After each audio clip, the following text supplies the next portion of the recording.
అందరికీ నమస్కారం. Welcome to silver screen legends.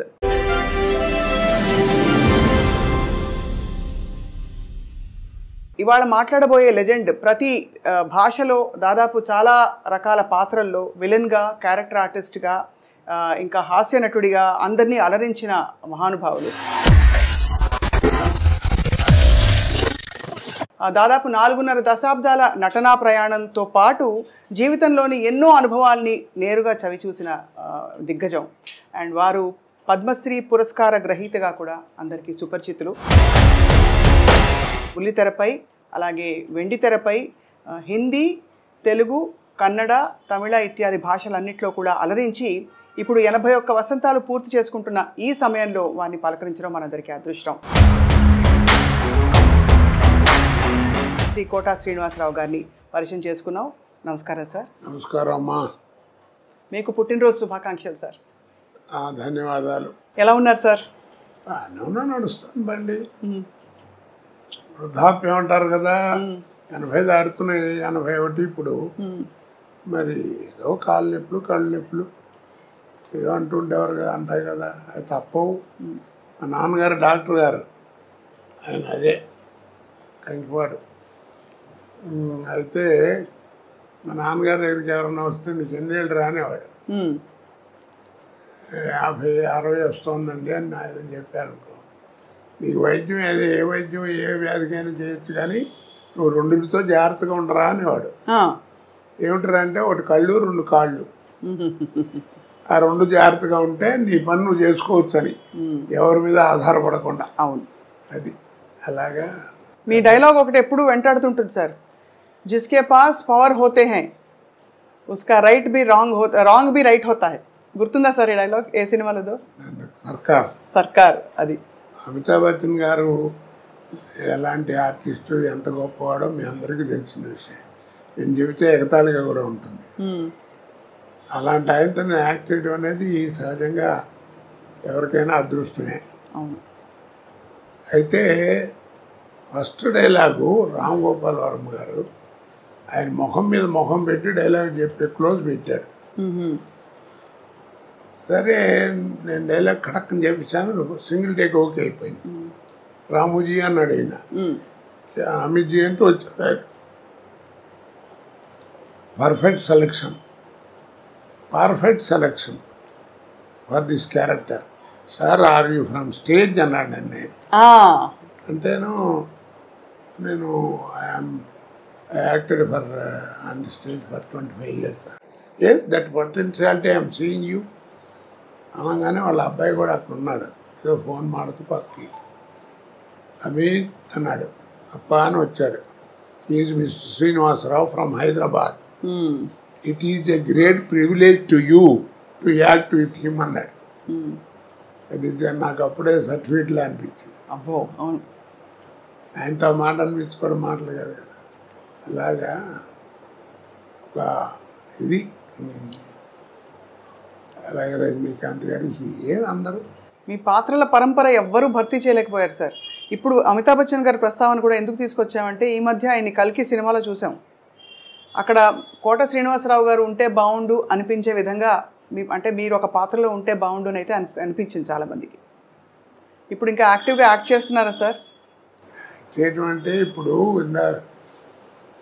నీళ్ళు ఎక్కువైనాయి, మధ్య బలతం పడిపోయిందమ్మా. టాలెంట్ ఎవరికి అక్కర్లా. ఇప్పుడు హీరో అప్పుడంటే ఆ రోజుల్లో టాలెంట్ ఉన్న వాళ్ళే తక్కువగా ఉండేవారు, జాగ్రత్త గట్టిగా పట్టుకుని వాళ్ళే స్థానం పట్టేవారు. ఇప్పుడు ఏమిటంటే హీరో అంటే 40 మంది 50 మంది ఉన్నారు, కమెడియన్స్ ఎంతమంది ఉన్నారో ఎవరికి తెలియదు. అలాగా ఎవరిని చెప్పలేకపోతున్నాం. ఒక పద్ధతి పాడు ఏం కనపట్లా. ఇప్పుడు సినిమా ఎక్కడ లేదు, అంతా సర్కస్. పేతా సాంగ్స్ కూడా డాన్స్ చేస్తున్నారు.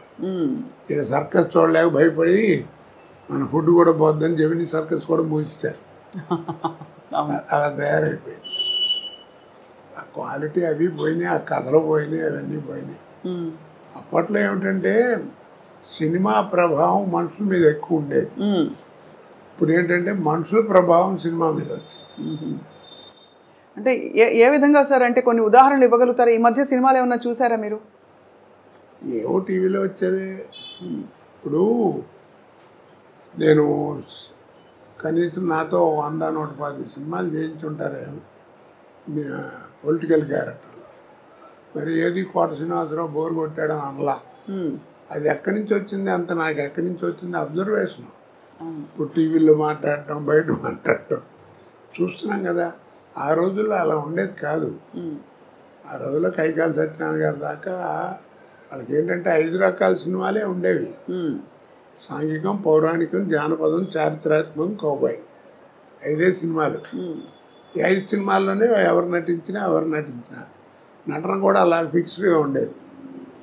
సపోజ్ మహమ్మదీడు వేషం వేశారనుకోండి, మీకు ఇస్తే మాకు ఇస్తాం, మాకు పెడితే మీకు పెడతాం, అట్లా ఉండేది భాష. పొలిటికల్ లీడర్ చెప్పాలంటే సోదరి మనలారా అలా ఉండేది. పౌరాణిక అలాగా. ఇప్పుడు అలా కాదు కదా. అందుకని అప్పుడు యాక్టింగ్ కానీ ఇవి కానీ రిస్ట్రిక్టెడ్గా ఉండేవి. ఇప్పుడు ఆ రూల్స్ రెగ్యులేషన్స్ ఏం లేవు. ఇప్పుడు అన్నీ అందుకని అబ్జర్వేషన్. ఇప్పుడు బయట ఏ క్యారెక్టర్లు ఎక్కడ దొరుకుతాయని చూస్తుంటాం. మేనరిజమ్స్ అవును అలాగే ఆ తేడా బాగా వచ్చేసింది. తర్వాత ఇప్పుడు ఏంటంటే సినిమా తీసేవాడికే క్వాలిఫికేషన్ లేదు, డబ్బు ప్రాధాన్యం. కానీ చాలా భారీ భారీ సినిమాలు వస్తున్నాయి కదా సార్. సినిమా ఇప్పుడు నువ్వు సినిమా చూడటానికి వెళ్ళావు, 50 రూపాయలు టికెట్ 200 పెట్టుకుని, నీకు కావాల్సింది ఏంటి? ఎంతలో సినిమా తీశారన్నా సినిమా ఎలా ఉందని ఆలోచిస్తాను. అంతే కదా. అంతే. చూసిన తర్వాత బాగుంటే అరే బాగా ఖర్చు కూడా పెట్టారా, మంచి మంచి సీన్స్ ఉన్నాయి అని అప్పుడు చెప్పుకుంటావు. అంతేగాని సినిమా బాగాలేదనుకో నెగిటివ్గా చెబుతారు. ఎందుకు బోళ్ళు ఖర్చు పెట్టారు, నువ్వు అడ్వర్టైజ్మెంట్ చేస్తే వచ్చాం, ఖర్చు ఏం కనపడుతుంది తప్ప ఏం కనపడతలేదు సినిమాలో అంటారు. అలా ఉంటుంది. మరి మొత్తం మీద సార్ అంత బిజీ నటనా జీవితం నుంచి మీరు రంగస్థలంతో పాటు మీకు రేడియో అనుభవం ఉంది, అన్ని పాత్రలు వేసిన తర్వాత ఇప్పుడు మీకు నటనకి దూరంగా ఉండడం అన్నది కొంత బాధ కలిగిస్తుందా, లేక హాయిగా జీవితం ఇలా బాగుందనిపిస్తుందా? ఇప్పుడు బాధ కదండి. అంటే తోచదు. ఫస్ట్ పాయింట్, రోజు 100-150 మంది మధ్యలో యాక్ట్ చేయడం కదా. ఇప్పుడు ఏంటంటే ఒంటరిగా ఇంటి దగ్గర కూర్చోవడం, నేను మా ఆవిడే లేకపోతే మా కోడలు మా మనవాళ్ళు ఏదైనా కాలేజీ నుంచి వస్తే వాళ్ళతో ఒక 5 నిమిషాలు మాట్లాడటం. పుట్టేప్పుడు అంతా ఇట్లా కూర్చోవడమే కదా. ఇక్కడో ఇంట్లోనో లేకపోతే ఎక్కడో అక్కడ ఫోటోలు చూసుకుంటా అవి చూసుకుంటే అంతే. ఇక బోర్ కాదు, పిచ్చెక్కిపోతుంది. అంటే నాకు అప్పుడప్పుడు అనిపిస్తుంది, నేను జీవితంలో 2 బాగా కోల్పోయాను. నాకు మళ్ళీ బిజీ అయిన వాడు ఎవరైనా అంతే. ఒకటి ఏంటంటే ఫ్యామిలీ లైఫ్, పిల్లలు ఆ ఎంజాయ్మెంట్, వాళ్ళని చదివించుకోవడం చేయటం, వాళ్ళతో తిరగడం, కాస్త షాపింగ్ బట్టలు కొనడం, ఇవన్నీ అలాగన్నీ పోయినాయి. అసలు దూరం అయిపోయాను.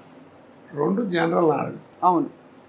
ఎంతసేపు ఆ కెమెరా యాక్షన్ ఇవే తప్ప ప్రపంచం బయట ఏం జరుగుతుందో కూడా తెలియదు. అవన్నీ పికప్ అవ్వాలంటే చాలా కష్టం. సో అలా మీరు మీ స్నేహితుల్ని కూడా బాగా మిస్ అవుతూ ఉంటుంటారు. అంటే సినీ పరిశ్రమలో మీకు బాబుమోహన్ గారు, బ్రహ్మానందం గారు మీరందరూ బాగా దగ్గర కదా సార్? బాగా క్లోజ్. నాతో అందరూ అలాగే ఉంటారమ్మా. ఎందుకంటే నేను ఎవరితోనూ ఏం కాంట్రవర్సీ లేదు, నాకు పోలేదు నేను పడతాను.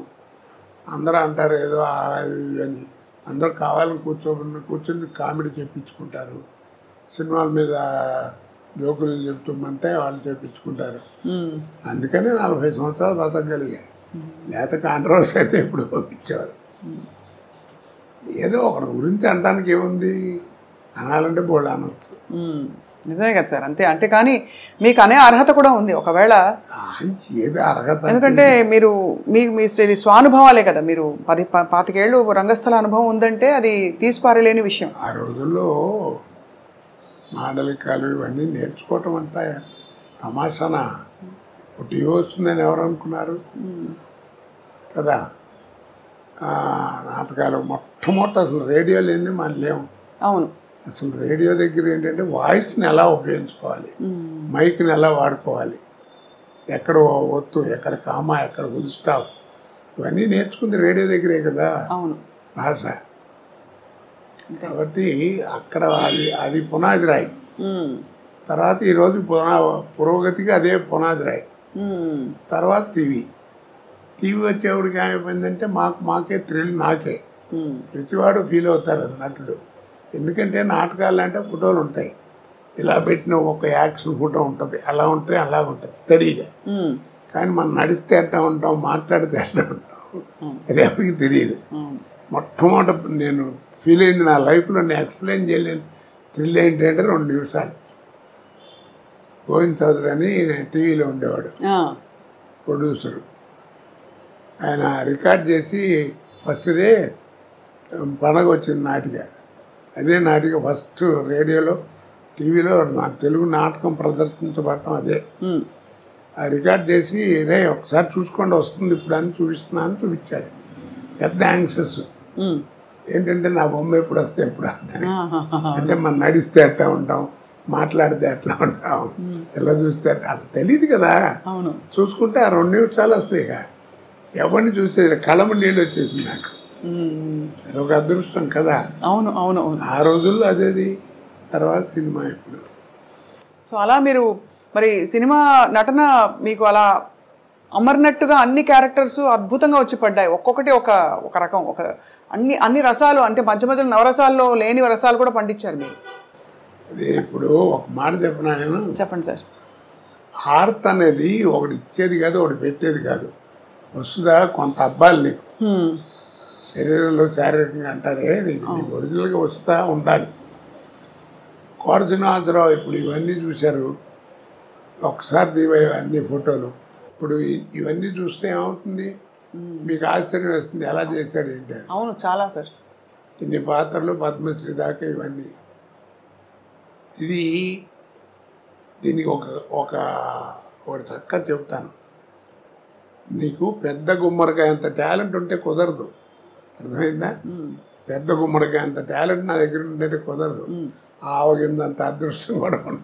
అది అవునవును. ఆ 2 కలిసి వచ్చిన వాడే కోట శ్రీనివాసరావు. అద్భుతం. మరి ఆవగింజంత అదృష్టం ఇప్పుడు ఎందుకు వెంటాడలేదంటారు? ఎందుకు మీరు ఇంకా పాత్రలు వేయట్లేదు? పద్ధతి మారిపోయిందమ్మా.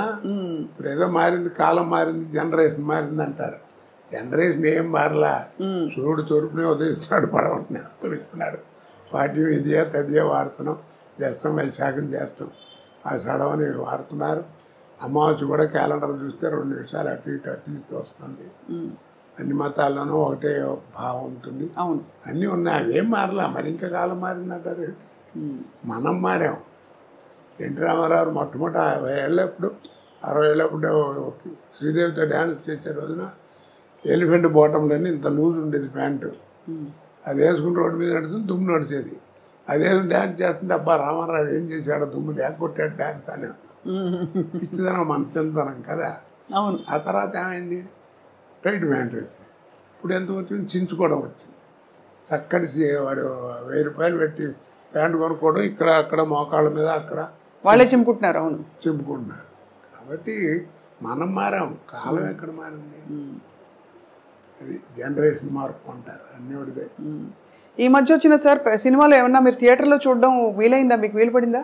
ఏది ఈ మధ్య వస్తున్న సినిమాలని థియేటర్లో చూడడం వీలు పడిందా? సలార్ వచ్చింది, అంతకుముందు పుష్ప, ఏమి అసలు? ఎందుకంటే వెళ్ళినా మన సుఖం ఉండదు.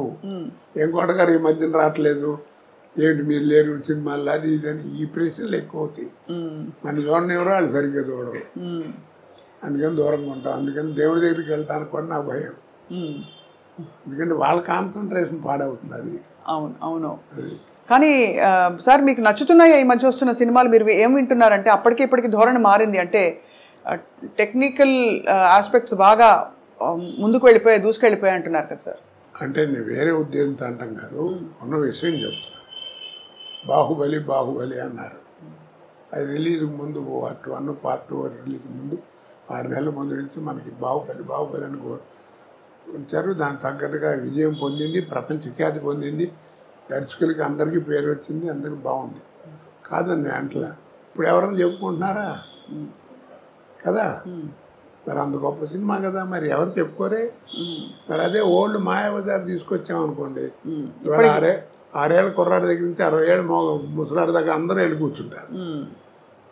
ఇప్పుడు దాంట్లో ఆ తివాసీటి వెళ్ళటం, రామలింగయ్య గారు, వంగర్ సుబ్బయ్య గారు ఆ తాంబూలం వేసుకోవడం, పట్టం మీద కూర్చోవడం, అది లేవటం, నెమ్మదిగా వెనక్కి జరగకుండా మళ్ళీ ఇటు రావడం, కర్రలు వాటంత నడిచెళ్తాం, చెప్పులు నడిచెళ్తాం. ఆ షాట్ తీయమనండి ఇప్పుడు తినరా తీస్తారు, కానీ కోట్లు ఖర్చు పెడతారు. అప్పుడు ఇంతే ఉండే టెక్నిక్, కానీ చూపించారు. అవును కదా. అవును సార్. కాబట్టి నేను అందరికీ అదే చెప్తున్నాను, ఆ సినిమాలు చూస్తే అంటే ఓల్డ్ ఈజ్ గోల్డ్ అంటారు. మీకు ఓల్డ్ ఈజ్ గోల్డ్ అనే తెలుసురా, మీరు తెలుసుకుని గుర్తుపెట్టుకోవాల్సింది ఒకటి ఉందన్న. ఏమిటన్నాడు? Gold never become old. అద్భుతం.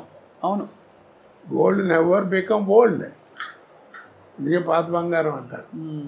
అది ఆ తేడాలు కనిపెట్టాలి, అవి తెలుసుకునేటువంటి జ్ఞానం ఉండాలి, చెప్పేవాడు జ్ఞానం ఉండాలి.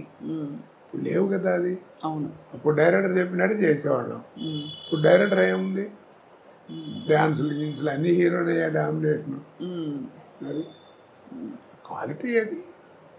తర్వాత నిర్మాతలు కూడా నా ప్రొడక్షన్ బయటికి వెళ్తుందంటే బలానా కంపెనీ నుంచి సినిమా అంటే రామానాయుడు గారు, జగపతి రాజేంద్ర ప్రసాద్ గారు, వీళ్ళందరూ పెద్ద పిఏపి సుబ్బారావు గారు, కేవీ రెడ్డి గారు, ఈ సంస్థలు ఏమిటి, ఆ సంస్థల్లో సినిమా వస్తుందంటే ఒక స్టాండర్డ్ ఉందని లెక్క, ఒక పద్ధతిగా. నువ్వు కనిపెట్టారు లేదు, ఎవరు చెప్పరు ఈ విషయం. ఎవరు ఇప్పుడు నువ్వు విజయ సంస్థ సినిమాలన్నీ చూసావు కదా, ఏ సినిమాల్లో ఉన్న మనిషి చచ్చిపోవడం కానీ తగలేయడం కానీ చూపించారు నీకు? ఏంటి చెప్పు. మీరు చెప్తుంటే మరింత స్ఫురిస్తోంది. అదే మీరు చెప్తుంటే గుర్తొస్తోంది, అది చేయలేదని. ఎక్కడన్నా ఉందో ఏ సినిమాలో అన్నా లేదు కదా. మర్యాద సక్సెస్ మర్చిపోయాడని ఒక డైలాగులు చెప్పడం అంతే. పిచ్చి పిచ్చిగా చూపించడం లేదు. ఇప్పుడు ఏమిటో మంటలు పెట్టడం, దాంట్లో ఫేస్ చూపించడం, దాని మీద డైలాగులు చెప్పడం, ఏదో క్రోధం, ఇవన్నీ యారగెన్స్ చెప్పాలంటే అవేం లేకుండా ఎడ చేశారు. కాబట్టి ఆ స్టాండర్డే. డిక్షనరీ. కానీ ప్రేక్షకులని కోట్లు పెట్టి పోషిస్తున్నారు ఇలాంటి సినిమా కదా సార్. అంటే ప్రేక్షకుల అభిరుచులు కూడా మారాయి అంటారా? అభిరుచి అంటే అది లేకపోతే ఏం చేస్తారు చెప్పు. అవునా కదా. ఇప్పుడు జబర్దస్త్ అని ఏదో ప్రోగ్రాం వస్తుంది, పిల్లలు ఇప్పుడు టీవీ పెట్టారనుకో అదే వస్తుంది. అది లేకపోతే ఇంకోటి తెలియదు వాళ్ళకి, అదే కామెడీ అనుకుంటున్నారు వాళ్ళు. అది విషయం. అది వాళ్ళ తప్పు కాదు, చూపించే వాళ్ళది కూడా కొంత తప్పు ఉంటుంది. మీకు కొంత అంటే బాగా అనిపించేవా సార్ అలాంటి కామెడీలు? అందుకే వాటిని కామెడీ అన్నారండి, హాస్యం అని ఎవరు అన్నారు కదా. హాస్యం అనేది వేరు. అవును, ఇది కామెడీ. హాస్యానికి కామెడీకి తేడా ఏమిటి అన్నారు. తల్లిపాలకి డబ్బా పాలకి ఉన్న తేడా రా. అబ్బో, ఒక్క పంచులో ఫుల్ చెప్పేశారు సార్. సార్ ఆహనా పెళ్ళంట మీరు కామెడీ హాస్యం గుర్తు చేశారు కాబట్టి అద్భుతమైన మీరు చేసిన అన్ని పాత్రల్లో బాగా గుర్తుండిపోయే కొన్ని పాత్రల్లో ఇది కూడా ఒకటి. ఆ సినిమాతో మీ అనుబంధం మీకు ఏమైనా జ్ఞాపకం గుర్తుందా సార్? జ్ఞాపకం ఇందాక చెప్పానే, మనకి ప్రాప్తం ఉండాలండి. అది ఎందుకు వచ్చిందో ఎవరికి తెలియదా. జంజాల గారు, మా రామానాయుడు గారు అనుకోవడం. ఆ సినిమా గురించి చెప్పాలంటే చాలా గొప్ప విశేషం ఉంది.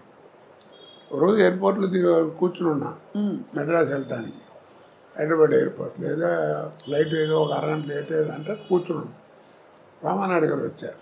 ఈలోపు వచ్చేప్పటికి ఆయన చూసి నమస్కారం సార్ అన్నాను. కోట సరైన టైంకి కనబడరా, రైట్ రా కూర్చో అన్నాడు. ఏంటి సార్ అన్నా. నేను ఏదైనా సినిమా గురించి వేసే అనుకుంటూనే ఉన్నా.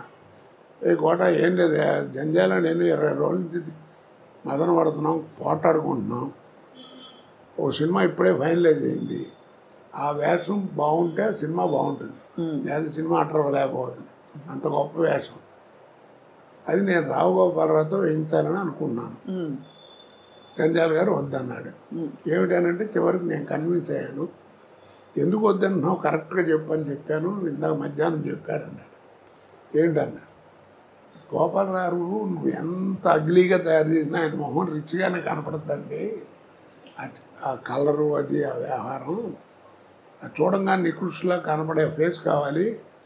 అది ఆయనతో కాదు, నా మాట వినండి, నేను కోటతో ఇస్తాను అన్నాడు. అయ్యో, ఆ ఫేస్లో ఆ వాల్యూ ఉండాలి, అది నటుడి యొక్క లక్షణం, అది కనపడాలి అని అన్నాడు. కన్విన్స్ అయ్యాను. ఆ వేషం నువ్వు చేయాల్సి వస్తుంది, ఒక 20 రోజుల దాకా కావాల్సి వస్తుంది, డేట్లు జాగ్రత్త ఇవ్వు, చాలా మంచి వేషం అన్నాడు. అలాగే అన్నాను, వేషం చేశాను, అయిపోయింది. మీకు తెలిసేంత అఖండమైన విజయం. ఓపెనింగ్ ఫ్లోర్ ఇక్కడ రామానాయుడు గారు స్టూడియోలో ఫ్లోర్ ఓపెనింగ్. ఆ ఫ్లోర్ ఓపెనింగ్కి నేదురుమిల్లి జనార్దన్ రెడ్డి గారు అప్పుడు చీఫ్ మినిస్టర్ ఓపెనింగ్ వచ్చాడు. రిబ్బన్ కత్తిరించబోతుంటే నాయుడు గారు ఒక్క నిమిషం ఆగించారని కోటాకు ఉన్నాడు పిలవండి అన్నాడు. ఏంటి నన్ను పిలుస్తున్నాడు, నేను వెళ్ళి ఉంచున్నాను. వీడి సినిమాలు చూస్తుంటారు, వీడి తంతు ఉంటాడు, ఇంకోడు ఉన్నాడే వాడు, వీళ్ళిద్దరు కామెడీ భలే ఉంటుందని సరదాగా మాట్లాడాడు. సరే ఈ లోపల టైం మొత్తం పోతుంది, ముహూర్తం కట్ చేశారు, అయిపోయింది. నేను అన్నాను, ఏంటి సార్ అక్కడే ఉన్నారు మినిస్టర్ గారు చీఫ్, ఏంటి సార్ నన్ను పిలిచారన్నా అన్నాడు. మర్చిపోయానని చెప్పడం, ఈ ఫ్లోర్ వీడిదేనండి అన్నాడు నాయుడు గారు. అదేమిటి అన్నాడు. ఏం లేదండి 32 లక్షల్లో సినిమా తీశాను, ఈ సినిమా అహనా పెళ్ళి అంట, మీరు నమ్మరు, ఆ 32 లక్షలు కాకుండా 1,80,00,000 నాకు కలెక్ట్ చేసింది ఆ సినిమా అన్నాడు. అబ్బాబ్బాబ్బా, ఆ రోజుల్లో 1.5 crore అంటే ఇప్పుడు ఎంత ప్రాఫిట్ చూడండి. అవును, ఆడబేరండి ఈ ఫ్లోర్కి అన్నాడు. ఇప్పుడు సార్ 1.5 crore అంటే ఆ రోజుల్లో అంత ఎక్కువ. ఇప్పుడు అసలు ఒక రోజు సినిమా 15-20 కోట్లు అంటే కూడా కంటి కానట్లే కదా సార్. అన్ని 500-1000 కోట్లు. ఇప్పుడు రామారావు ఎంత తీసుకున్నాడు ఎవరు తెలియదు, కృష్ణగారు ఎంత తీసుకున్నాడు తెలియదు, సోమబాబు ఎంత తీసుకున్నాడు తెలియదు, ఎంత పెట్టి సినిమా తీశారో తెలియదు. నాయుడు గారు వాళ్ళందరూ కూడా ఎప్పుడైనా చెప్తే మ్యాక్సిమం ఇది భారీ వర్ణ చిత్రం అని చెప్పేవారు, అంతే. అంతేగాని ఇంత అయింది ఇది అని చెప్పేవారు కాదు. అది కాదు కదా, సినిమా ఓపెనింగే మైక్ పట్టుకుని ప్రొడ్యూసర్గా చెప్తుండే ఇది 400 కోట్లు అవుతుందండి, ఒక 5-6 కోట్లు ఎక్కువైనా నేను భరిస్తాను, చాలా మంచి సబ్జెక్ట్ అది ఇది. ఆ లెక్కలు ఎవడికి చెప్పుకోవాలి, ఇన్కమ్ ట్యాక్స్ కూడా చెప్పుకోవాలి, మనకెందుకు. ఇందాక చెప్పానే, సినిమా చూసేవాడికి నువ్వు ఎంతలో తీసేవాడు ఎవడికి కావాలి, సినిమా బాగుందా లేదా. ఇప్పుడు చిన్న సినిమా 4 కోట్లు తీసిన సినిమా 40 కోట్లు వసూలు చేస్తుంది, దానికి ఏమంటా నువ్వు ఏమండి.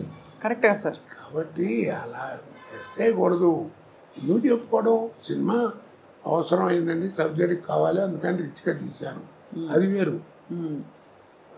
భారీ వర్ణ చిత్రం అని చెప్పడం వేరు, ఇలా చెప్పడం వేరు కదా. అవునవును, అది ఆ లెక్కలతోటే ఆ సినిమా సత్తా ఏమిటో చెప్పే ప్రయత్నాలు జరుగుతున్నాయి, వాస్తవం సార్. సార్ మీరు ప్రాణం ఖరీదు నుంచి మొదలుపెట్టిన తర్వాత మీకు వచ్చే ఒక్కొక్క పాత్ర వాటంతట అవే వచ్చిన పాత్రల అంటే ఎందుకంటే రకరకాల పాత్రలు వేశారు కాబట్టి ఈ పాత్రకి మీరు బాగుంటారు అని మీరు మళ్ళీ అక్కడి నుంచి క్యారెక్టర్ రోల్స్లోకి వెళ్ళడం, మధ్యలో తర్వాత హాస్య నటుడుగా, విలన్గా అన్నీ పండించారు కదా సార్. ఇప్పుడు ఫోటోలు కనబడుతున్నాయి కదా. అవును సార్. వీటిలో ఏ క్యారెక్టర్ మీరు నమ్మరండి, నాకు ఓ రోజు ముందు పిలిచి చెప్పింది లేదు.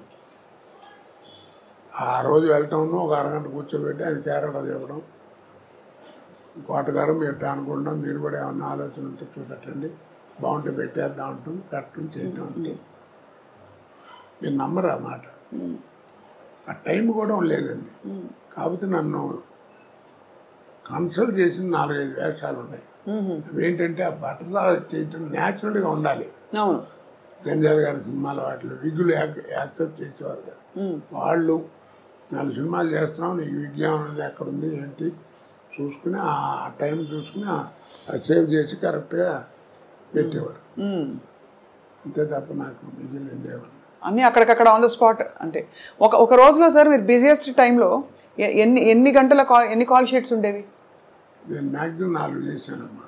4 సినిమాలు 3 స్టేట్లో పనిచేశాను ఒకరోజు.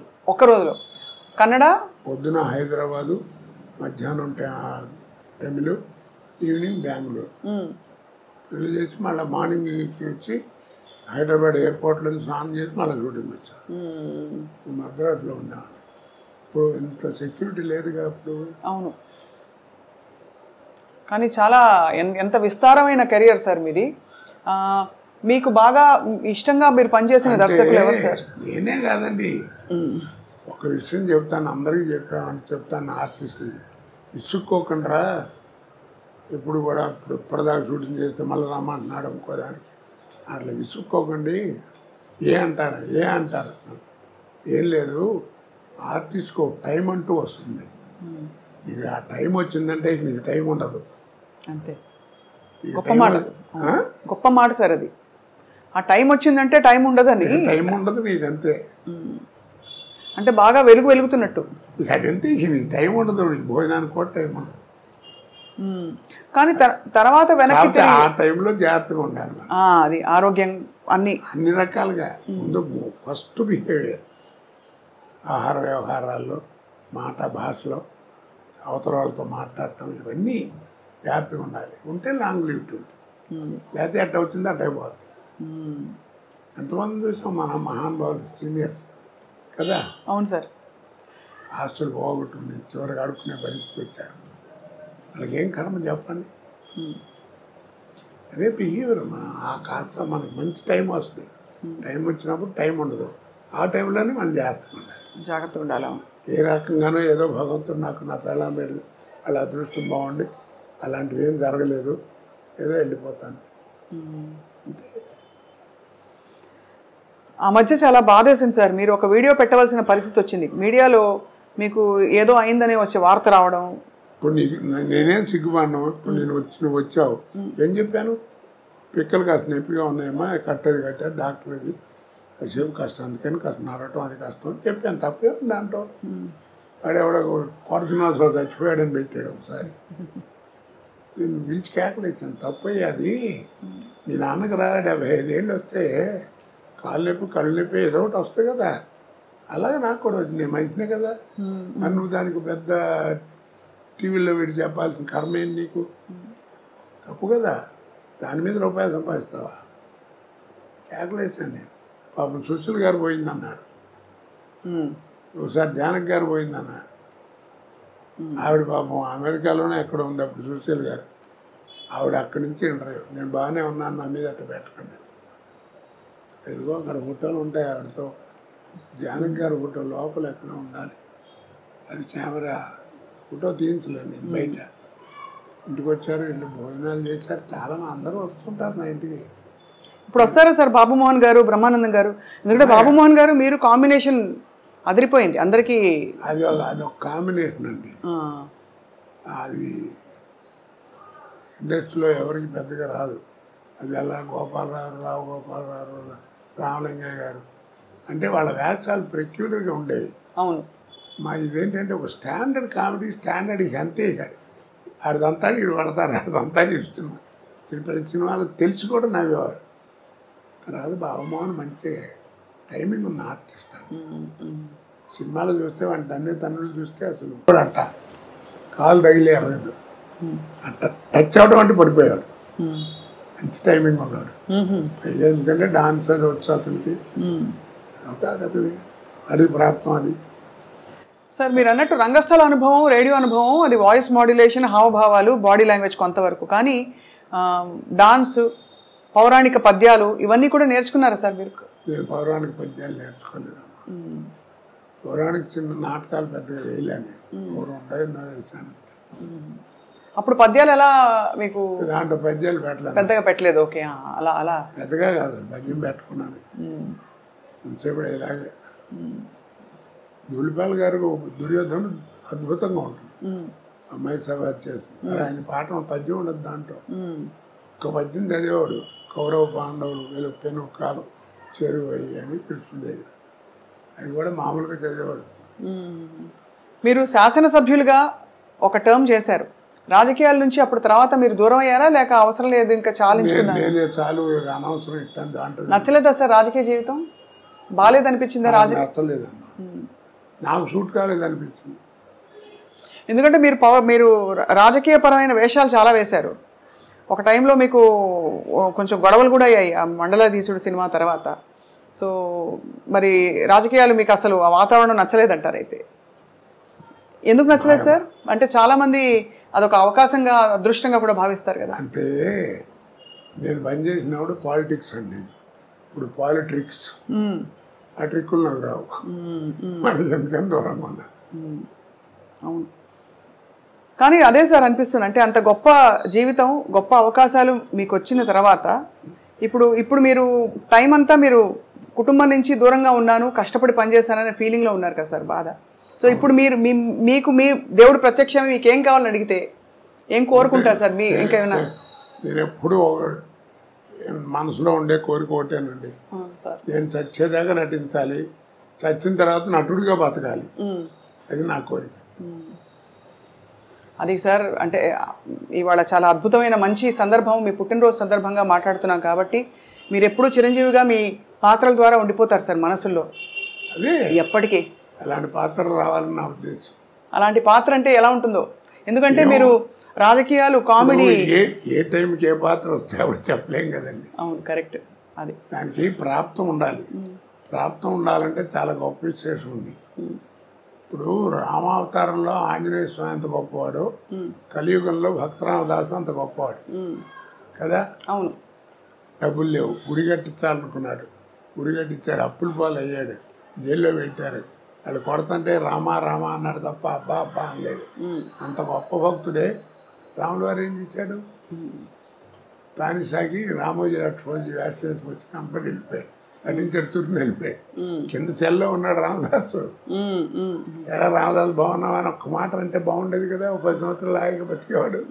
మరి అంత భక్తుడే, మరి వాడికి ఆ ప్రాప్తం లేదు. ఇదంతా విధి నిర్ణయం అంటారు, అయితే భగవంతుడి నిర్ణయం. ప్రాప్తం ఉండాలి. నాలాంటి భక్తుడు మళ్ళీ రాముల వారిని అడిగాడు, ఏమయ్యా మరి కనపడితే బాగుండేది కదండి, పాపం ఒక్కసారి బాగున్నాం అంటే 10 సంవత్సరాలు బతికేవాడు హాయిగా, మీరు అలా వెళ్ళిపోవడం అన్యాయం అంటే, రే పిచ్చోడా, వాడికి నేను కనపడి ఏం చేయాలి, దేవుడు ఉన్నాడు అంటున్నాడు. నాకే అనుమానం వస్తుంది నా అవతారం మీద, గాలి నీరు భూమి అన్నీ రాముడే అంటున్నాడు. అసలు నా రూపం ఏంటో నాకు తెలియట్లేదు. నేను వాడికి కనపడి ఏం చేయాలి, వాడు తురుష్కుడు, వాడు దేవుడు లేడు అంటున్నాడు, అందుకని కనపడ్డాను. పైగా నువ్వు కనిపెట్టావు లేదో, నేను రామోజీ లక్ష్మణజీ వేషంలో వెళ్ళాను, నేను రాముల వారు వెళ్తే చూడలేడు, చచ్చిపోతాను. అందుకని మారు వేషంలో వెళ్ళి వాడికి కనపడి వెళ్ళిపోయాడు, అప్పు తీసి వెళ్ళిపోయాడు. మరి వీడి సంగతి ఏం చేస్తారన్నాడు రామదాస్ సంగతి. ఇప్పుడు రాముల వారు అన్నాడు, నేను భక్తుడికి కనపడను రా, ఐక్యం చేసుకుంటా అన్నాడు. అందుకే మీరు చిత్తూరునాయ గారి సినిమాల దగ్గర నుంచి రేపు వచ్చేటువంటిదో లేకపోతే మొన్న తీసిన అన్నమయ్య దాకా తీసుకుంటే మెయిన్ క్యారెక్టర్ పోవటం ఉండదు, అలా ఒలిగిపోతుంటారు. ఓ దీపం అలా వెళ్ళిపోయి దేవుళ్ళో వెళ్ళిపోరు. హిందూ భావాలు చాలా ఉన్నాయి, అది అన్ని మతాల్లోనూ ఉంటుంది ఆ భావం, ఎందుకు ఉండదు? మరి ఈ తరం నటులకి మీరు ఎవరైనా టచ్లో ఉంటారా సార్ మీతో? అంటే వీళ్ళు అందరూ వస్తూనే ఉంటారు, పిల్లలు వీళ్ళంతా, కొత్త వాళ్ళంతా. వాళ్ళందరికీ అంటే మీరు ఒక స్కూల్ కదా సార్, మీరు ఒక స్కూల్ ఆఫ్ యాక్టింగ్. మీరు నేను అదే చెప్తాను, నేను సినిమా యాక్టింగ్ నేను 25 సంవత్సరాలు నాటకాలు అయితే వచ్చిందిరా నాకు. మీకు 6 నెలలు 7 నెలలు ఎవరు నేర్పుతాడు?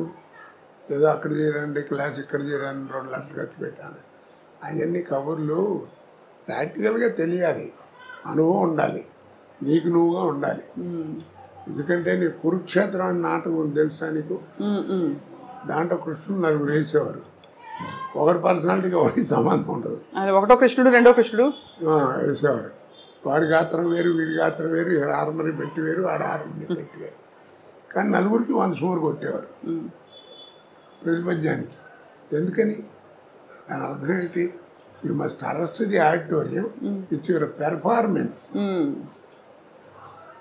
కానీ ఇప్పుడు అంతా హీరో సెంట్రికే కదా సార్ సినిమా ఇండస్ట్రీయే. ఇప్పుడు సినిమా తీయడమే కథానాయకుడి చుట్టూ అల్లే కథలు ఎక్కువగా. నేను చెప్పాను కదా, కాలం మారిపోయింది. అది సార్, ఇప్పుడు మాయాబజార్ 100 days ఫంక్షన్ బజార్లో దుర్గా కళామందిరంలో చేశారు నా చిన్నతనాలు. ఇలా 3 అంకి తిరిగేస్తే ఎట్లా ఉంటుంది, అట్లా ఉంది స్టేజ్. ఇలా వచ్చి ఇలా వచ్చి ఇలా వచ్చింది. ఏంటంటే ఈ చివరేమో రంగారావు, ఈ చివర ఆర్ నాగేశ్వరరావు కూర్చున్నారు, మధ్యలో ఇంటి రామారావు అన్నాడు. ఈ నాగేశ్వరరావుని ఎవరిని చూడలేదు, ఎవరు అందరూ ఇట్టా కూర్చున్నారు పొట్టిగా. అప్పుడు మాట్లాడుతూ సిఎస్ఆర్ ఆంజనేయులు గారు మాట్లాడుతూ, మాయాబజార్ సినిమా అంటే హీరో ఘటోత్కచుడు రంగారావే, ఎవరెన్ని వేషాలు వేసినా వాళ్ళు అయితే ఆ సినిమా లేదు, గొప్పగా చేశాడు, అది ఇది అని చెప్పి చాలా పొగిడుతూ మాట్లాడేది. అయితే ఆర్టిఫిషియల్ టాలెంట్ అంటే తోట నటుడిని మెచ్చుకోవడం. అప్పుడు రంగారావు తర్వాత మాట్లాడుతూ, ఏదో నన్ను పొగిడారు, సిఎస్ఆర్ మాత్రం తక్కువ, శకుని పాత్ర ఆయన చేస్తే తప్ప ఇంకెవడేసినా ఎక్కదు, అంత గొప్పగా చేశాడు, అవన్నీ ఒక్క మాట అండి ఏమి లేదు, I'm a personality artist, is a performance artist అన్నాడు. ఆహా. నా పర్సనాలిటీ అడ్వాంటేజ్ ఆయనకి లేదు, కానీ ఆయన అలా చేశాడంటే ఏంటి, గొప్ప విశేషం కాదు మరి. ఆ సహృదయత, ఆ నమ్రత అన్నీ ఉండే ఆ రోజుల్లో అంటారా సార్? అంటే దాన్ని ఏమంటారంటే ప్రొఫెషనల్ ఎథిక్స్. మనం కూడా చేయాలి, అలాంటి వేషం చేసి డబ్బులు సంపాదించాలనుకునేవారు, కానీ ఆడికి రాకూడదు నాకు రావాలి అనుకునేవారు కాదు. అలా గర్వపడి పాడు చేసుకునే వాళ్ళే అందరూ, పోయిన వాళ్ళందరూ. రాజనాథ్ గారు, కాంతారావు గారు, పద్మనాభం గారు, వీళ్ళంతా ఏమిటి క్యారెక్టర్స్ ఫెలోస్. ఏదో కొద్దిగా గొప్ప మనం కూడా కాస్త మంచిగా ఉన్నాం కాబట్టి భగవంతుడు ఈ పొజిషన్లో ఉంచాడు.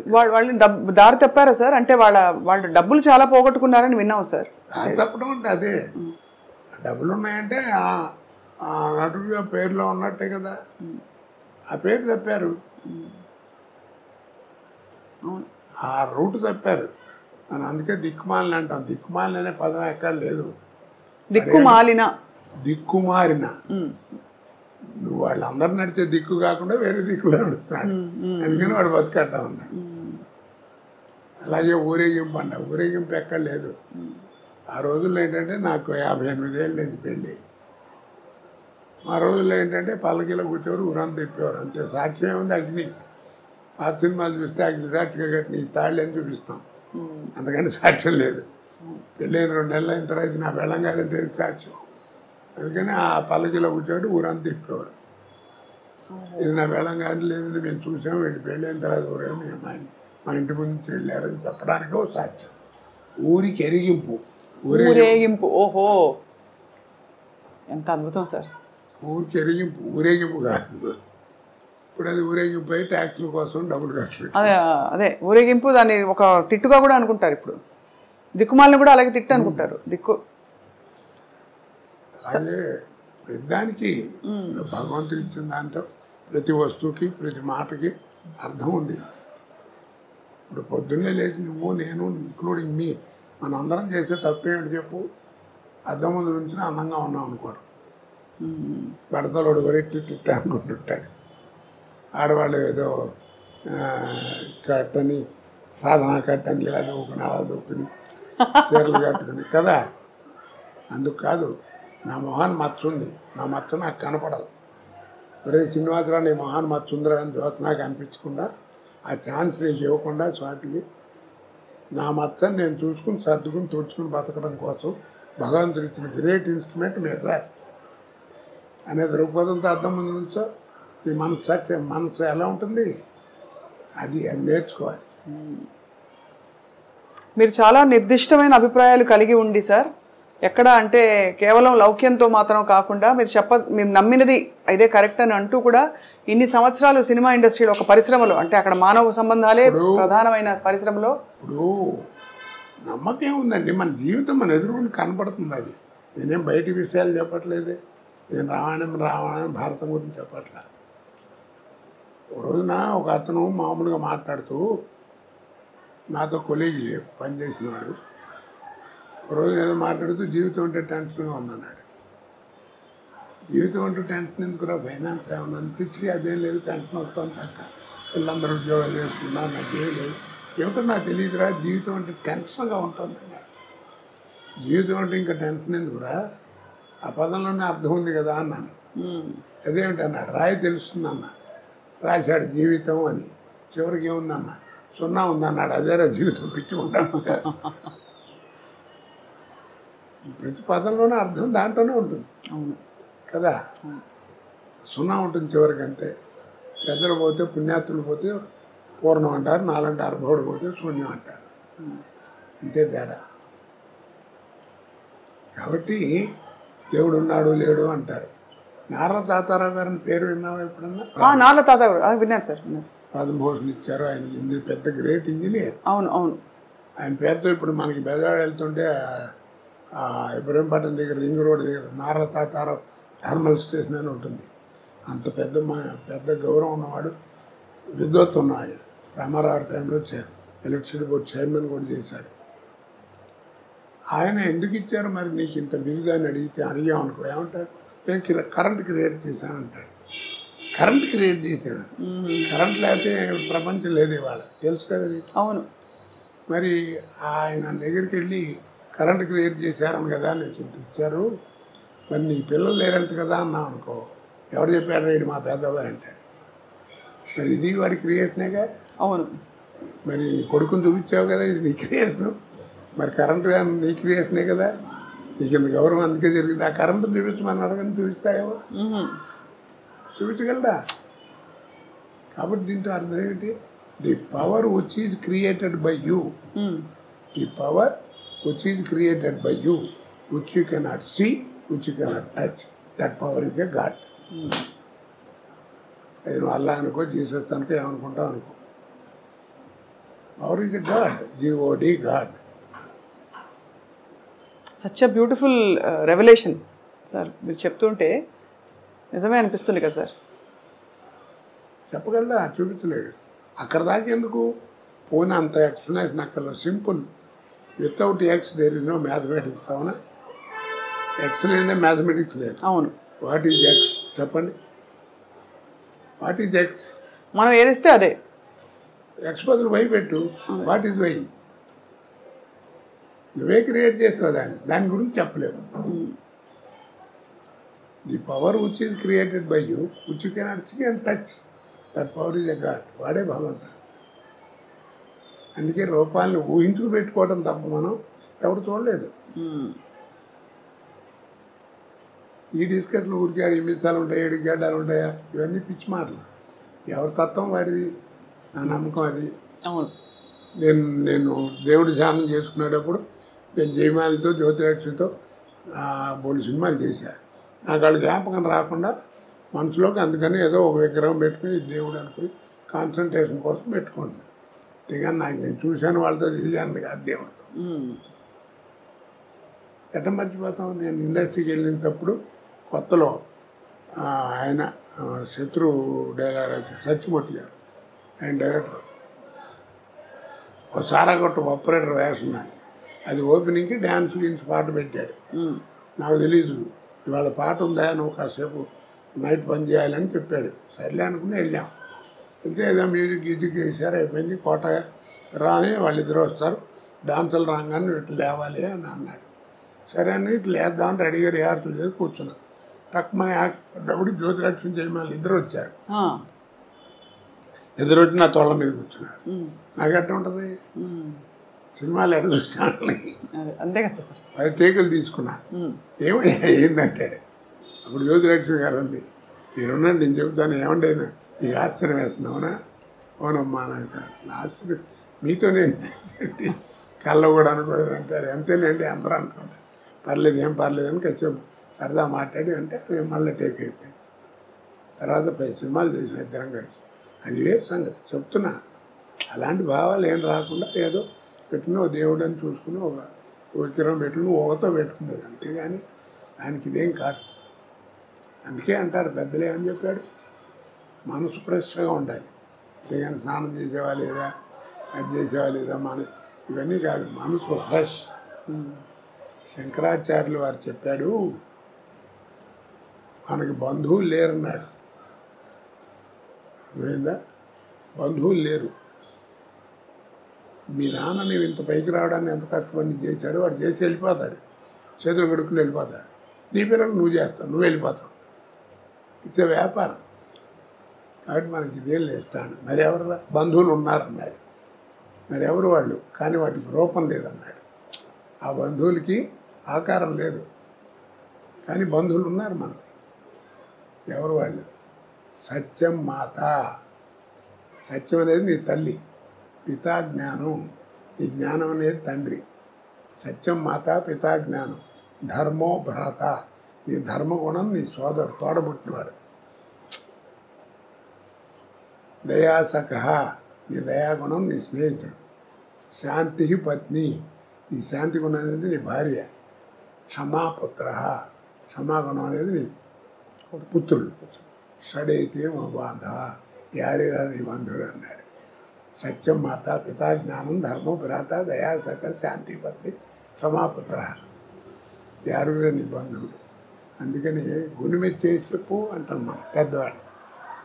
రాత్రులు పడుకున్నప్పుడు మంచి బాగుపడాలంటే ఏమి చేయక్కర్లేదు, అలా పడుకుని గుండె మీద చేసుకుని ఇవాళ ఈ ఆరుగురితో ఎలా ఉన్నాను నేను అని ఆలోచించుకో, చాలు నువ్వే బాగుపడతావు. ఎలా ఉన్నాను, మంచిగా ఉన్నాను, చెడ్డగా ఉన్నాను ఏంటో నాకు నీకే తెలుసు. ఇక్కడ నీ క్వశ్చన్ ఆయన చెప్పాడు, సమాధానం కూడా ఆయన చెప్పేశారు. అవును, అది జీవితం. కాచి వడబోస్తారు సార్ జీవితాన్ని మీరు అద్భుతంగా, వ్యక్తిగతంగా. అలాగే మీరు అన్ని రసాలు చూశారు. విషాదం చూశారు, సంతోషం చూశారు, విజయం చూశారు. మరి నేను పడ్డ బాధలు ఎవరన్నా పడ్డారు? నీకు తెలుసు కదా అన్ని. అవును సార్. మరి నా కీర్తి ప్రదేశంలో అంత గొప్పగా ఇచ్చాడు, బాధలు అలా ఇచ్చాడు. నా అదృష్టం ఏంటంటే ఈ రెండింటిని తట్టుకునే గుండె ఇచ్చాడు. వాటి ఇస్తే తాగిపోతే ఎప్పుడో నాశనం అయిపోయాడు. మంచి జీవితాన్ని ఇచ్చాడు. ఎంత మంచి జీవితం చూడు, ఎట్టక్కల చెయ్యి. ఇంకా ఏదో ఎవరినో వస్తే ఒక రూపాయి సాయం చేసే పొజిషన్ ఉన్నాను. అలాంటి జీవితం ఎంతమంది నాయన బలాన్ని పీరియడ్ కొంచెం బాగాలేదు జాగ్రత్త అని చెప్తుంది అంతే. అంతేగాని ఈ క్షణం బాగుండదు, ఇది బాగుండదు, ఇది బాగుండదు అని ఎవడు చెప్పలేడు. కాస్త జాగ్రత్తగా ఆ పీరియడ్లో ఉండటం కోసం నీ గైడెన్స్. కానీ అసలు జీవితం అది కాదు. నీ లైఫ్ స్పాన్ ఎవరు చెప్పలేరు. అవును. ఎందుకంటే నువ్వు తల్లి కడుపులోంచి బయటపడి భూమి మీద పడంగానే కేర్ మనం అరుస్తాం కదా, ఏడుస్తాం. అవును. ఇక్కడ కేర్ మనగానే పైన బేరం అనే డేట్ ఫిక్స్డ్. కేర్ మంటే పైన బేరం అనే డేట్ ఫిక్స్డ్. ఇక దాన్ని మార్చేదే లేదు. ఇక్కడి నుంచి అక్కడ ఈ ప్రయాణం కావద్దు. నీ ఆర్థిక స్థితిని బట్టి ఫస్ట్ క్లాస్లో వెళ్తావు, సెకండ్ క్లాస్లో వెళ్తావు. దాంట్లో ఇంత అన్యోన్యమైన దాంపత్యం కొనసాగించడానికి సార్ మూల రహస్యం ఏంటి సార్? ఇది ఇంతే జీవితం ఎవరికాలు చదువుకోవడం అండి. ఆ పాట మీరు మళ్ళీ పాడతారా సార్? ఎవరైనా వచ్చి మీకు చెప్తే భద్రం బీ కేర్ఫుల్ బ్రదరు. అది ఎప్పుడో పాడామా, మనం పాడామా, శ్రీగారు పాడాడు. అవును. అంటే అది ఆయన గోపాలను అది మీకు తెలియదు. మీకు ముందు పరేశ్రాలతో చేయించారు, అది బాగాలేదని మళ్ళీ నాతో చేయించారు. అదే ఆ పాట సార్? ఆ పాత్రే అదే గొప్ప సీక్రెట్ చెప్పారు సార్. అది అంటే చాలా మంది తెలిసి ఉండొచ్చు కానీ ఏమండి, సాగితే గొప్ప అండి, సాగిపోతే మ్యారేజ్ ఏంటి తలకాయ చెప్పండి. అదే అది సర్దుబాటులో సంసారం ఉంటుంది. అవును. ఇద్దరు పిల్లలు పుట్టిన తర్వాత ఇంకా 4 ఏళ్ళు 5 ఏళ్ళు సంసారం చేసి డైవర్స్ ఏమిటండి? ఆ మాట అంటే ఏంటంటే మా ఇద్దరికి కెమిస్ట్రీ కుదరట్లేదు, ఏదో వేవ్ లెంగ్త్ కుదరట్లేదు. ఏది వేవ్ లెంగ్త్ కుదిరింది? వంద పెళ్ళి ఇన్నాళ్ళు అయితే 5 గదిలో జరిగే సంబంధం ఎవరు చెప్తాడు? కాబట్టి అది ఎవరు చెప్పినా, నీకు డైవర్స్ ఇచ్చే లాయర్ చెప్పినా నాయన అన్నీ బాగున్నాయి, నేను చేస్తాను, ఎందుకైనా మంది ఒక 6 నెలలు మీరు ఆగి రండి, ఈ లోపల మళ్ళీ ఏమైనా మనసులు మారుతాయేమో అని చెప్తాడు. ఎవరైనా కలిసి ఉండమంటారని వెళ్ళిపోమని ఎవరు అంటారు కదా. అంతే కదా సార్. ట్యూబ్లోంచి బయటకు వచ్చిన పేస్ట్ని మళ్ళీ ట్యూబ్లోకి పంపించాలనుకోరు, అలాగేనా? పంపగలవా? ట్రై చేసి చేతికి అంటుస్తామని పంపలేవు. అలాగే గడప దాటి వెళ్ళిన సంసారాన్ని కూడా ఎవరైనా లోపలికి తీసుకురాలేడు. అది వాళ్ళిద్దరి మధ్యలో ఉంది. అదే అంతే కదా సార్. నేను అందుకే సంసారం ఉన్నాడు. అమెరికాలో ఒకసారి వెళ్ళినప్పుడు సంసారపక్షంగా ఉంటే బాగుంటుంది అన్న. ఒక ఆవిడ పెద్ద కోపం వచ్చి సంసారపక్షం అని 3 సార్లు అన్నారు. ఇప్పుడు సంసారపక్షం అంటే ఏమిటంటే అని అడిగింది. ఎన్నాళ్ళు అయిందమ్మా నువ్వు వచ్చాను? 28 సంవత్సరాలు అయిందన్నాడు. అంది. సరే బాగానే ఉంది. పెళ్ళి ఎన్ని ఏళ్ళు అయిందన్నాడు? 30 ఏళ్ళు అయింది. ఈ 30 ఏళ్ళలో మీ అమ్మ నాన్న ఎప్పుడన్నా గదిలో కూర్చుని తలుపేసుకుని లోపల కూర్చుంటావు నువ్వు చూసావా అన్నా. నేను చూడలేదు. అదే సంసారం అంటే అన్న. ఏం చెబుతాను దానికి అర్థం? మరి ఆ జ్ఞానం ఉండాలి, అడగకూడదని. అలా తయారైంది. ఇప్పుడు యువతంతా ఎందుకు పాడవుతుంది? 2 నోట్ చేసుకున్నాం. మీ మాస్టర్ చెప్పినా, మా మాస్టర్ చెప్పినా, వాళ్ళ మాస్టర్ చెప్పినా, ఎవరు చెప్పినా రోడ్డుకి వెడం పక్కనే నడవమన్నారు. కుడిపక్క గురించి వాళ్ళ నోటమ్మడి రాలేదు. ఇప్పటికీ రోడ్డు మీద పోలీసు వాడు కూడా కీప్ లెఫ్ట్ అంటాడు. అది రైట్ అని మాట రాదు. కుడిపక్క నడవటం కనుక నేర్చుకుంటే, ఎడం పక్క నడవటం నేర్చుకుంటే కుడిపక్క నడిస్తే ఏంటి అనేది నీకే తెలుసు. ఇది చేయడు సాధన. కీప్ లెఫ్ట్ అంటే అందరూ ఆయన మా చిన్న తండ్రి విన్నా అనుకోండి, కరెక్టే అనుకోండి గురుగారు, ఇప్పుడు కుడి పక్కన ఏమవుతుంది అంటాడు, లేకపోతే ఏరే చోట మొహం బాగా పడతాడు. కాబట్టి దీన్ని బట్టి అర్థం నీకేంది, సాధన తక్కువ వాదన ఎక్కువ. సాధన తక్కువ వాదన ఎక్కువ. అర్థం రెండు మనకి విజ్ఞానం పెరగాలి, విజ్ఞానం పెరగాలి. మనకి టీవీలు వస్తున్నాయి, ఫోన్లు వస్తున్నాయి, సెల్ ఫోన్లు వస్తున్నాయి, ఇంకా రకరకాల విజ్ఞానం పెరుగుతుంది. కానీ మనకి జ్ఞానం పోగొట్టుకుంటున్నాం. అమ్మ అని పిలవాలనే జ్ఞానం పోయింది. అది తప్పు కదా.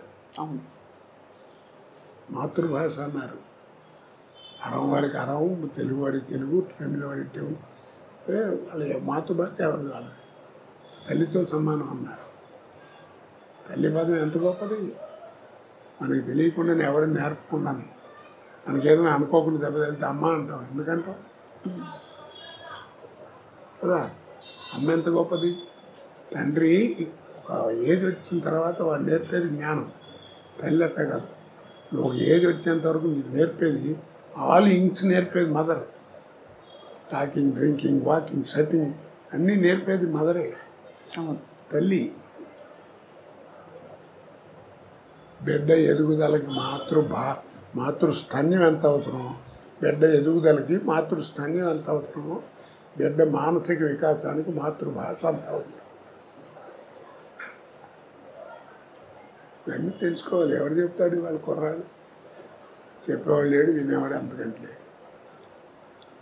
అసలు ఎన్ని విషయాలు సార్ మీరు అసలు అలవోకగా మీరు ఎన్ని సందర్భాల్లో ఇలాంటివి చెప్పారో తెలియదు, కానీ మీకు మీ భాష కానీ మీ ఆలోచన కానీ సార్ నిజంగా ధన్యులం అవుతున్నాం అందరం. అది కూడా మంచి కామెడీతో చెప్తున్నారు, అందరికీ అర్థమయ్యేలాగా. దీన్ని చదవాలంటే రామాయణ భారతాలు చదవక్కర్లా. నీ జీవితాన్ని వాడు ఏం మారట్లేదని తప్పేస్తున్నాడు కుర్రాడంటే వదిలేవయా, వాడి జీవితం వాడి నేర్పుతున్నాడు అంటారు పెద్దవాడు కదా. అడే నేర్చుకుంటాడు ఏమనుకోతే. అవసరం మనిషిని అంత పని ఏం చేస్తుంది. సార్ చివరిగా ఒక మాట, మీరు బ్యాంకులో పనిచేశారు కాబట్టి ఈ తరం వాళ్ళకి డబ్బులు ఆదా చేయడం ఎలాగా?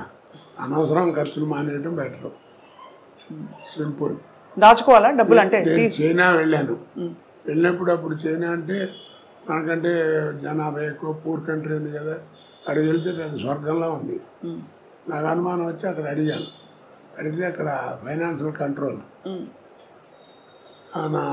అంటే మన ఫైనాన్స్ మినిస్టర్, మేము విన్నది ఇలా అండి, ఇంత మార్పు వచ్చింది, స్వర్గంలా ఉంది, what is the secret behind it అని